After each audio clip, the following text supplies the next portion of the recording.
Hello students, welcome to my YouTube channel excellent tutorial classes. इस lecture में हम बात करेंगे कूलम्ब्स लॉ एंड उससे रिलेटेड कुछ टॉपिक्स के बारे में। देखते हैं कूलम्ब्स लॉ।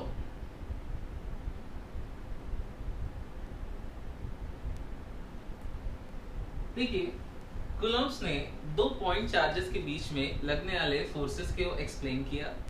ये फोर्सेस कैसे हो सकते थे? अट्रैक्टिव और रिपल्सिव दोनों हो सकते थे, क्योंकि हमारे पॉइंट चार्जेस पे डिपेंड करता है कि उनके बीच में कैसा फोर्स करेगा। अगर दोनों पॉजिटिव चार्जेस होंगे तो वहां रिपल्शन वर्क करेगा, दोनों नेगेटिव होंगे तो भी हमें रिपल्शन देखने को मिलेगा, और अगर एक पॉजिटिव एक नेगेटिव है तो हमें क्या देखने को मिलेगा? अट्रैक्शन देखने को मिलेगा। तो कूलम्ब्स ने दो पॉइंट चार्जेस के बीच में लगने वाले फोर्स ऑफ अट्रैक्शन की एक पर्टिकुलर वैल्यू निकाल के दी कि किस तरीके से हम दो चार्जेस के बीच में लगने वाले फोर्स ऑफ अट्रैक्शन को कैलकुलेट कर सकते हैं। सपोज करिए हमारे पास दो पॉइंट चार्जेस हैं। Point charges, first Q1, second is Q2। Consider कर लिया अब ये पॉजिटिव चार्जेस हैं, तो इनके बीच में रिपल्शन का फोर्स लगेगा। इनके बीच की डिस्टेंस जो है ये r है। देखिए, पॉइंट चार्ज का मतलब क्या होता है? पॉइंट चार्ज डिपेंड करता है कि उन चार्जेस के बीच में डिस्टेंस कितनी। आपने दो मार्बल्स ले लिए और उन दोनों के बीच के आपने कंसीडर किया, जो मार्बल है वो आपका चार्ज है, उस पर चार्ज आपने प्रोवाइड करा रखा है, और उन दोनों मार्बल्स के बीच की दूरी, जो बीच की डिस्टेंस है वो 1 मीटर आपने ली, तो आप मार्बल्स को as a point charge consider कर सकते हो। लेकिन आप दूरी 1 मीटर के लिए ही, डिस्टेंस 1 मीटर के लिए अगर आप फुटबॉल्स जितने बड़े चार्जेस ले लें तो आप ये नहीं कह सकते कि वो पॉइंट चार्ज है। लेकिन अगर आप दूरी 1 किलोमीटर कर दें तो वो दोनों वॉल्स थी, उसे आप कंसीडर कर सकते हैं पॉइंट चार्ज की तरीके। यानी कि पॉइंट चार्ज हम किस ऑब्जेक्ट को कह सकते हैं, तो ये डिपेंड करता है उन दोनों के बीच की डिस्टेंस पर। तो कूलम्ब्स ने क्या एक्सप्लेन किया कि दो पॉइंट चार्जेस के बीच में जो लगने वाला फोर्स ऑफ अट्रैक्शन और रिपल्शन, अब हालांकि यहाँ पर हमने दोनों पॉजिटिव चार्ज लिए हैं तो यहाँ पर फोर्स ऑफ रिपल्शन एक्ट करेगा। तो दोनों चार्जेस के बीच में लगने वाला फोर्स ऑफ अट्रैक्शन और रिपल्शन उन चार्जेस के मल्टीप्लिकेशन के प्रोपोर्शनल होता है। क्या होता है? उन चार्जेस के मल्टीप्लिकेशंस के प्रोपोर्शनल होता है। तो charge first one Q1, second one is Q2, तो इन दोनों का मल्टीपल के प्रोपोर्शनल है। यानी जैसे जैसे आप चार्ज की वैल्यू इंक्रीज करोगे, फोर्स की वैल्यू क्या होती जाएगी? फोर्स की वैल्यू इंक्रीज होती जाएगी। दूसरा, जो हमारे ये अट्रैक्शन और रिपल्शन फोर्स होता है, ये इनवर्स स्क्वायर लॉ को फॉलो करता है। यानी कि अगर आप डिस्टेंस की बात करोगे तो ये डिस्टेंस के स्क्वायर के इनवर्सली प्रोपोर्शनल होता है। इनवर्सली प्रोपोर्शनल का मीनिंग ये हुआ कि यहाँ पर अगर आप डिस्टेंस को इंक्रीज करते जाओगे तो फोर्स की वैल्यू डिक्रीज होगी, और अगर डिस्टेंस को डिक्रीज करोगे तो फोर्स की वैल्यू क्या होगी? इंक्रीज होती जाएगी। यानी फोर्स डिस्टेंस के, किसकी डिस्टेंस के? दोनों चार्जेस के बीच की डिस्टेंस के स्क्वायर के इनवर्सली प्रोपोर्शनल है। यानी अगर आप डिस्टेंस कभी भी कम करोगे तो फोर्स इंक्रीज होगा, डिस्टेंस बढ़ाओगे तो फोर्स हमारा क्या होगा? डिक्रीज हो जाएगा। तो अगर आप F और R के बीच में ग्राफ देखें, किसके बीच में? फोर्स के बीच में और डिस्टेंस के बीच में आप ग्राफ देखें, तो आप क्या पाएंगे कि डिस्टेंस के इंक्रीज होने पर फोर्स की वैल्यू बहुत तेजी से क्या होती है? डिक्रीज करती है। अगर इस रिलेशन को लेकर के चलें तो मान लीजिए अगर डिस्टेंस क्या कर दी जाए? डिस्टेंस डबल कर दी जाए। डिस्टेंस क्या कर दी गई? डिस्टेंस अगर डबल कर दी गई तो r के प्लेस पर जैसे ही 2r पुट अप करेंगे, ये r का स्क्वायर हो जाएगा, और ये जो फोर्स हमारा है न्यू फोर्स, वो ओरिजिनल फोर्स का कितना पार्ट हमको मिलेगा? केवल फोर्थ पार्ट मिलेगा। अगर किसी केस में मान लिया हमने डिस्टेंस को हाफ कर दिया, डिस्टेंस को हाफ कर दिया, तो फोर्स हमारा कितना हो जाएगा? अगर डिस्टेंस को मैंने हाफ किया तो 1/2 2 कैलकुलेट होकर के ऊपर आएगा, तो 2 का स्क्वायर 4 हुआ, तो हमारा फोर्स कितना हो जाएगा? 4 टाइम्स हो जाएगा। तो आप यहाँ क्या देख रहे हो कि जो भी फोर्स में चेंजेस हो रहे हैं, वो जो भी फोर्स में चेंजेस आ रहे हैं वो किसकी वजह से आ रहे हैं? वो हमारे डिस्टेंस की वजह से आ रहे हैं। और सिंस डिस्टेंस जो फोर्स के होती है वो इसके accordingly F proportional to 1/r square के अकॉर्डिंगली चेंज करती है। तो अगर डिस्टेंस को डबल करेंगे तो नया फोर्स 4 टाइम्स, मतलब उसका फोर्स हो जाएगा, फोर्स पार्ट हो जाएगा, और डिस्टेंस को अगर हाफ कर देंगे तो हमारा न्यू फोर्स 4 टाइम हो जाएगा ओरिजिनल वाले फोर्स। यानी डिस्टेंस घटेगी तो फोर्स इंक्रीज होगा, और डिस्टेंस अगर आप बढ़ाओगे तो फोर्स डिक्रीज होगा। अगर इन दोनों वैल्यूज को हम इकट्ठे लेकर के चलें तो लिखेंगे F proportional to Q1 Q2 upon r square. Proportional हटाएंगे तो एक प्रोपोर्शनलिटी कांस्टेंट स्मॉल k लेकर के आए, तो F proportional to K, F equals to K Q1 Q2 upon R square हमारे पास वैल्यू आ गई। F equals to K Q1 Q2 upon R square. यहाँ जो K है, K क्या कहलाता है? K कहलाता है प्रोपोर्शनैलिटी कांस्टेंट। कंटिन्यू करते हैं। F equals to small k Q1 Q2 upon R square को। तो जो स्मॉल k है वो तो प्रोपोर्शनैलिटी कांस्टेंट है, लेकिन स्मॉल k की वैल्यू होती है 9 into 10 to the power 9 newton metre square पर कूलम्स स्क्वायर। अब इस स्मॉल k की वैल्यू ये कैसे आई? तो स्मॉल k का जो फुल फॉर्म में अगर मैं इसे लिखना चाहूँ तो इसकी वैल्यू होगी 1/4 pi epsilon naught capital K। यहाँ पर दो टर्म अराइज हो रहे हैं, epsilon not and capital K, तो इन्हें एक्सप्लेन करते हैं। पहला टर्म है एप्सिलॉन नॉट। एप्सिलॉन नॉट ये क्या कहलाता है? ये कहलाता है परमिटिविटी ऑफ फ्री स्पेस। क्या कहलाता है? Permittivity of free space. और इसकी जो वैल्यू होती है वो होती है 8.85 into 10 to the power -12 coulomb square पर न्यूटन मीटर स्क्वायर। तो ये एप्सिलॉन नॉट की वैल्यू होती है। क्या कहलाती है? Permittivity of free space. Second term जो कैपिटल K है ये मीडियम बेस्ड प्रॉपर्टी है, और ये मीडियम का क्या कहलाता है? Dielectric constant. यानी आप जिस भी मीडियम में बात कर रहे होगे दो पॉइंट चार्जेस के बीच में लगने वाले फोर्स ऑफ अट्रैक्शन और रिपल्शन के बारे में, तो वहां ये मीडियम फैक्टर जरूर एक्ट करेगा। तो इसे हम किससे रिप्रेजेंट करते हैं? कैपिटल K से, और ये कहलाता है डाई इलेक्ट्रिक कांस्टेंट। जैसे एयर या वैक्यूम के लिए इस K की वैल्यू जो होती है वो होती है 1। अगर आप ग्लास ले लें, वुड ले लें, या किसी और तरह का अगर आप कोई मीडियम लेते हैं तो उसके लिए K की आपको डिफरेंट वैल्यूज देखनी पड़ेंगी।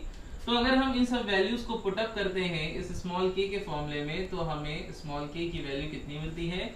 9 into 10 to the power 9 newton metre square per coulomb square. तो इस तरह से फोर्स का जो फाइनल फॉर्मूला बना वो हमारे पास कितना आया?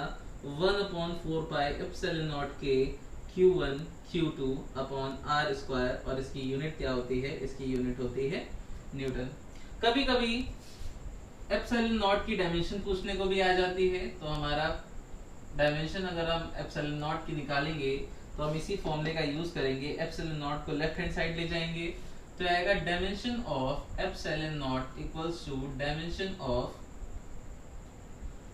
ऑफ हमारे पास कौन कौन बचा? Q1 Q2 डिवाइड में हमारे पास एप्सिलॉन नॉट को हमने हटा दिया है, 4 पाई इन K R constant, F divide में चला जाएगा तो ये आएगा dimension Q1 Q2 upon F into R square. अगर डायमेंशन पुट अप करें, चार्ज की डायमेंशन होती है 80, सेकेंड चार्ज की भी डायमेंशन हुई 80 अपॉन फोर्स की डायमेंशन है MLT-2 और लेंथ की डायमेंशन L स्क्वायर। तो ये टोटल कितना आ गया? A की पावर 2 T की power 2 divided by ML3 T की पावर -2। M ऊपर जाएगा तो M की पावर -1 हो जाएगी, L की पावर -3 हो जाएगी, T की पावर -2 + 2 T की पावर -4 हो गया, सॉरी T की पावर 4 हो गया, और A टू द पावर कितनी आ गई?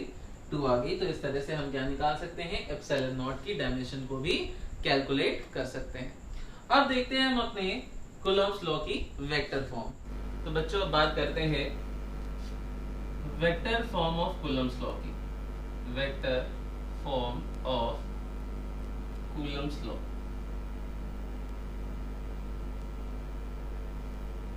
अभी हम लोगों ने कूलम्ब्स लॉ को देखा था। क्या था formula? F equals to 1/4 pi epsilon naught K Q1 Q2 upon R square. तो वेक्टर फॉर्म में कैसे देखेंगे? मान लिया फिर हमने कि हमारे पास दो पॉजिटिव चार्जेस हैं या सेम साइन के चार्जेस हैं, तो पॉजिटिव कंसीडर कर लीजिए Q1 एंड Q2। तो दोनों चार्जेस एक दूसरे को रिपेल करेंगे अगर दोनों पॉजिटिव चार्ज हैं। तो Q2 Q1 पर जो फोर्स लगाएगा उस फोर्स को नाम देंगे F12। क्या नाम देंगे? F12। Q1 Q2 पर जो फोर्स लगाएगा उस फोर्स को नाम देंगे F21। तो F12 क्या बोला जाएगा? वेक्टर F12 को आप बोलेंगे force on charge Q1 due to charge Q2। और सिमिलरली आप F21 को क्या बोलेंगे? आप बोलेंगे force on charge Q2 due to charge Q1, यानी Q1 पर जो फोर्स लगा है F12, Q2 Q1 को रिपल कर रहा है, तो Q1 भी Q2 को क्या कर रहा है, रिपल कर रहा है। कितने फोर्स से, F21 से, और Q2 कितने फोर्स से, F12 फोर्स से। अब इन दोनों के बीच की डिस्टेंस जो थी वो R थी, तो हमने एक यूनिट वेक्टर बनाया R21, और इधर से यूनिट वेक्टर क्या बना, R12। अब यहाँ पे यूनिट वेक्टर R21 का मतलब क्या है, ये है position vector Poynting Q1 to Q2, और R12 क्या है, R12 है आपका position vector pointing Q2 to Q1, pointing Q2 to Q1। Clear है, डायग्राम क्लियर है सब। तो अगर हमें vector form of Coulomb's law लिखना है तो हम क्या लिखेंगे, हम लिखेंगे वेक्टर, अगर F12 ले रहे हैं तो vector F12 equals to 1/4 pi epsilon naught capital K, first charge Q1, second charge Q2, बीच की डिस्टेंस R स्क्वायर। तो ये तो मैग्नीट्यूड हो गया, लेकिन हमें तो वेक्टर फॉर्म लिखनी है, तो हमें डायरेक्शन चाहिए। तो हमारी डायरेक्शन कौन आ जाएगी, F12 के लिए डायरेक्शन कौन आ जाएगी, R कैप 12। कितनी आ जाएगी, R कैप 12 आ जाएगी। इसी तरीके से अगर हमें क्या लिखना हो, F21 लिखना हो, तो आ जाएगा 1/4 pi epsilon naught K Q1 Q2 upon R square. F21 के लिए डायरेक्शन क्या आ जाएगी, R21 आ जाएगी। क्या डायरेक्शन आ जाएगी, R21। तो अगर आपसे कोई पूछ रहा है वेक्टर फॉर्म में आप कूलम्ब्स लॉ लिखिए, तो आप ये दो इक्वेशन से आप एक्सप्लेन कर सकते हैं कि यही हमारी क्या है, vector form of Coulomb's law represent होगी। अच्छा, यहाँ पे हम और क्या कर सकते हैं, यहाँ पे हम यूनिट वेक्टर की वैल्यू पुट अप कर सकते हैं। सेंस यूनिट वेक्टर का मतलब होता है vector divided by it's mod. ठीक है, यूनिट वेक्टर का क्या मतलब होता है, vector divided by it's mod. तो यही दोनों फॉर्मूलाज किसमें चेंज जाएंगे, देखिए यही दोनों फॉर्मूलाज किसमें चेंज जाएंगे, ये हो जाएगा हमारे पास F12 कितना आएगा, ये आ जाएगा 1/4 pi epsilon naught capital K charge Q1 Q2 divided by. अब अगर आप यहाँ पर देखिए तो यहाँ पर क्या लिखा हुआ है, यहाँ पर लिखा हुआ है कि R12 अपॉन R स्क्वायर। तो R12 के प्लेस में हम मॉड मतलब वेक्टर अपॉन कितनी वैल्यू रखेंगे, मॉड की। तो ये हो जाएगा, जब हमने वेक्टर वैल्यू रखी तो ये आ जाएगा R12, और मॉड की वैल्यू में पुटअप करेंगे तो एक R यहाँ से आएगा, टोटल कितना हो गया R3। इसी तरीके से अगर F21 लिखा जाएगा तो ये कितना हो जाएगा 1/4 pi epsilon naught K Q1 Q2 upon R3, और वेक्टर कितना बेटा R21 हो जाएगा। क्लियर है। अब ध्यान दीजिए बेटा एक बार कि जो R12 और R21 की डायरेक्शन है, R12 और R21 की डायरेक्शन है वो एक दूसरे के अपोजिट है। तो अगर अपोजिट है तो since vector R12 and R21 are opposite in direction, opposite in direction, therefore हम क्या लिख सकते हैं, हम लिख सकते हैं कि R12 किसके इक्वल है, R21 के इक्वल तो है but with a negative sign, कि R12 R21 के इक्वल है but with a negative sign, therefore forces are also be equal and opposite। तो F12 इक्वल्स टू माइनस का F21। क्लियर है।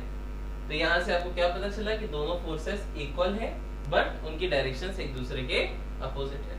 तो अब इस vector form of Coulomb's law की इंपॉर्टेंस क्या बताती है, या इंपॉर्टेंस क्या हो सकती है।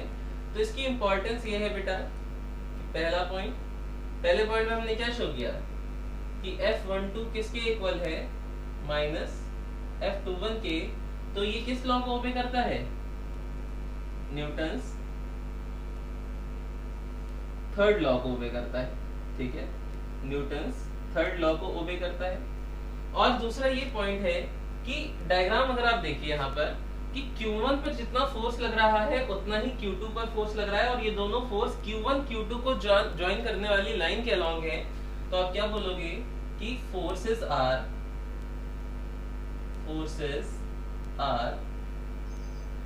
Acting along the line joining acting along the line joining Q1 and Q2, hence these are central forces. क्या कहलाते हैं बेटा?